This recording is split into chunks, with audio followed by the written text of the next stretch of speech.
حضرت حسین رضی اللہ تعالیٰ عنہ نے جو خاندان قربان کیا، اپنی جان بھی پیش کی. کیوں پیش کی؟ ہم ویسے تو بڑی سبیلیں بھی لگائیں گے، ہم ان کی دیگیں بھی چڑھائیں گے، لیکن مقصد کیا تھا قربانی کا یہ ہمیں کسی کو نہیں علم. قربانی کا درجہ بڑھتا ہے مقصد سے، کہ کس نیت سے، کس ارادے سے، کیا ان کا مقصد تھا، کس غرض سے انہوں نے جان قربان دی، اپنا خاندان قربان کیا، اس کی وجہ کیا تھی. وہ وجہ تلاش کرو، پھر اس پہ عمل کرو، پھر ہم کہیں گے ہمیں حسنین کریمین سے محبت ہے، وہ ہمارے پیارے ہیں، سر کے تاج ہیں. اور اگر صرف کھانے پینے کی حد تک ہی ہماری مجلسیں رہیں تو یاد رکھیں یہ تو پھر کھانے کے ہی، جیسے حضرت درخواستی رحمۃ اللہ علیہ فرماتے تھے، یہ تو حلوائی ہیں، حلوے کے شوقین ہیں، فدائی نہیں ہیں، جان فدا کرنے والے نہیں ہیں. ان کا یہ بڑا مشہور جملہ تھا، فدائی بنو، فدائی، جان قربان کرنے والے بنو. تو میں عرض یہ کر رہا تھا کہ یہ مہینہ قربانیوں کا ہے، اور دیکھنا یہ ہے کہ حضرت عمر کی جان کی قربانی کیوں ہوئی، حضرت اسماعیل نے جان کی قربانی کیوں دی، حضرت عثمان کو کیوں قربان کی، جان کیوں قربان کی، حسنین کریمین نے اپنی جان کی کیوں قربانی پیش کی، وغیرہ وغیرہ. قربانی اگر دنیاوی مقصد کے لیے ہوگی نا، وہ قابل قبول اللہ کے ہاں بھی نہیں ہے. کیسے؟ دیکھو حدیث میں آتا ہے، سرکار دو عالم صلی اللہ علیہ وسلم ارشاد فرماتے ہیں کہ قیامت کے دن میدان محشر میں جب عدل و انصاف کا ترازو لگا ہوا ہوگا، اس وقت اللہ تعالیٰ کے حضور ایک سخی کو پیش کیا جائے گا. سخی کو اللہ تعالیٰ فرمائیں گے ہاں بھی کوئی ایسا عمل پیش کرو جو خالصتاً میرے لیے تم نے کیا ہو، میری رضا کے لیے کیا ہو، میرے حکم پر عمل کرنے کی خاطر کیا ہو. تو وہ سخی جواب دے گا کہ یا اللہ، جہاد کا تو موقع نہیں تھا کہ میں اپنی جان کی قربانی پیش کرتا. یا اللہ، علم میرے پاس تھا نہیں کہ میں تبلیغ کرتا، دوسروں کو مسائل سناتا. یا اللہ، میرے پاس دولت تھی، میں نے تیرے راستے میں دولت بے بہا قربان کی، میں نے مال کی قربانی دی. اللہ تعالیٰ فرمائے کذب تھا، جھوٹا ہے تو، جھوٹا.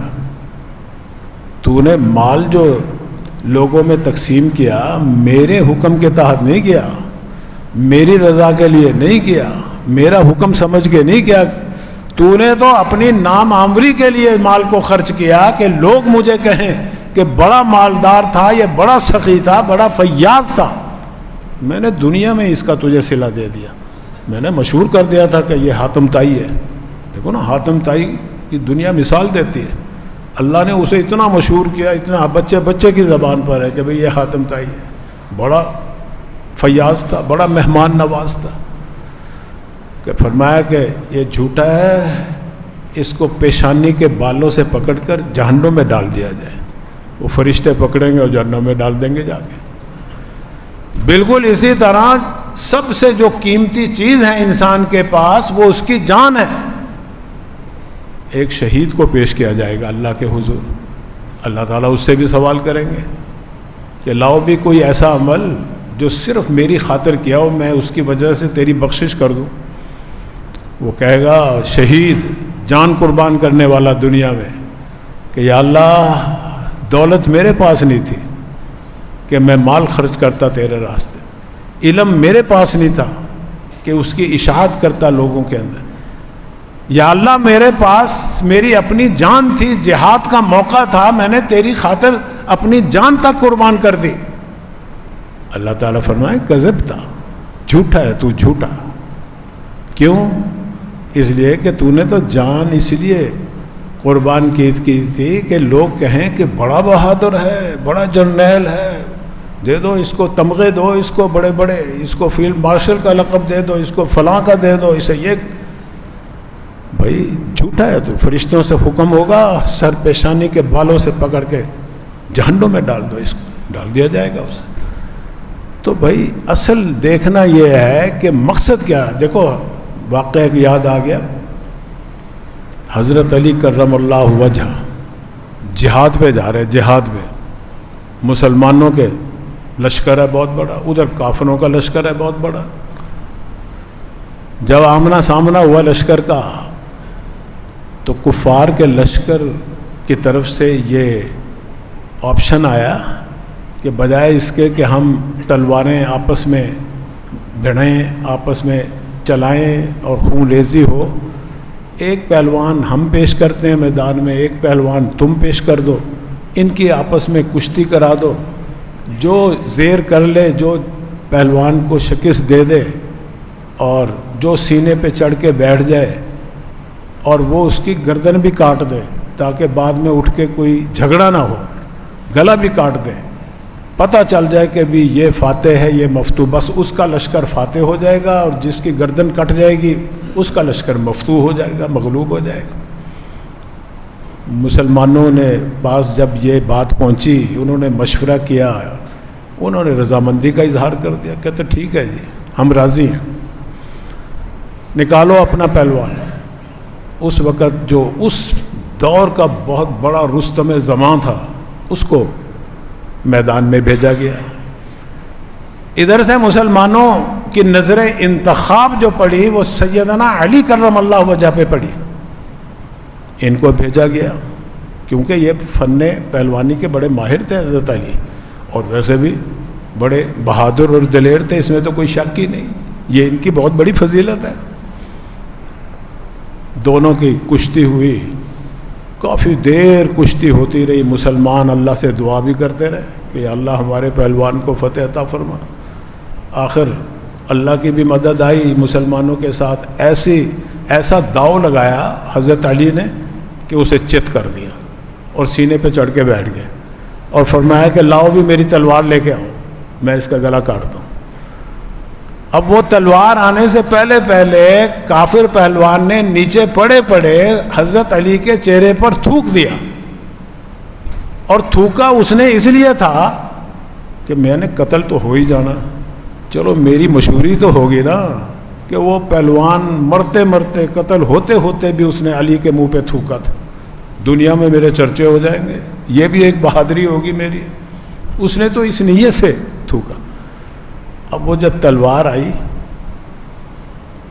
تو حضرت علی نے ہاتھ میں پکڑ کے اپنا چہرہ صاف کیا تلوار کپڑے سے جو بھی تھا ان کے پاس، اور اٹھ کے کھڑے ہو گئے.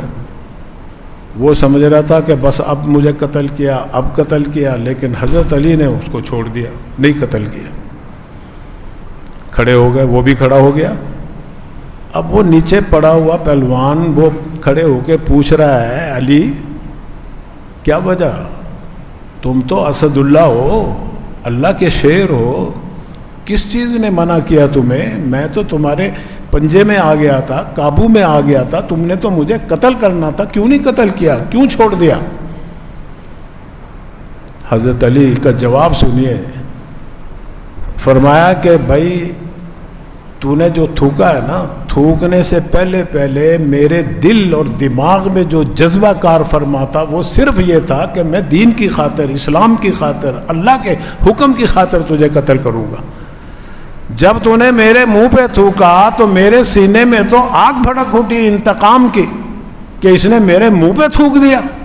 اب تو میں اسے، میرا نفس کہہ رہا تھا اسے جلدی قتل کرو.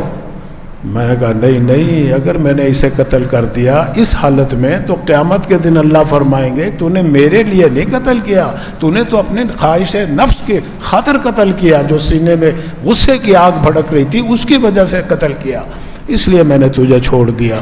میں شیر اللہ کا ہوں، اس میں کوئی شک نہیں، اپنے نفس کا شیر نہیں ہوں. مولانا روم رحمۃ اللہ علیہ اسی کو فرماتے ہیں. فرمائے کہ شیر حقم نیستم شیر ہوا، شیر حقم اللہ کا شیر ہوں، حق کا شیر ہوں، اللہ کے حکم کا شیر ہوں، اپنے نفس کا شیر نہیں.